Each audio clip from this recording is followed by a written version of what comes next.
President Trump recently signaled a change in how immigration carries out ICE raids, temporarily pausing those on restaurants, hotels, and farm workers. Now, this is causing a wave of mixed signals about what happens next. I mean, obviously, the president seems to change his mind every day. The United Farm Workers Union reaction to President Trump pausing raids on hotels, restaurants, and farms last week, but a change of course yesterday by the Department of Homeland Security. A statement released said the president has been clear there would be no safe spaces for industries who harbor violent criminals or purposely try to undermine ISIS's efforts.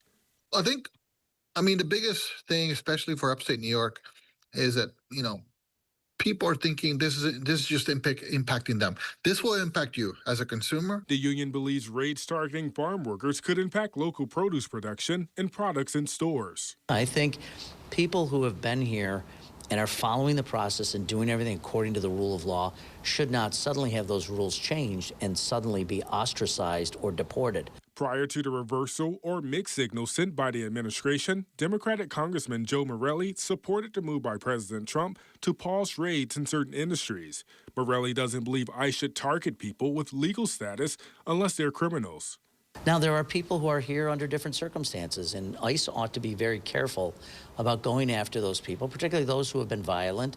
That's who we want to have deported, but we don't want people who are working. The United Farm Workers Union says overall, 60 to 70% of farm workers are undocumented, but some depend on the H-2A program, which allows employers to hire foreign workers for temporary or seasonal agriculture jobs. The union says ICE has come after people with legal status, causing concern for some in the local agriculture community. What they're concerned about is how am I going to pick my crops? And workers are wondering, how am I going to provide for my family?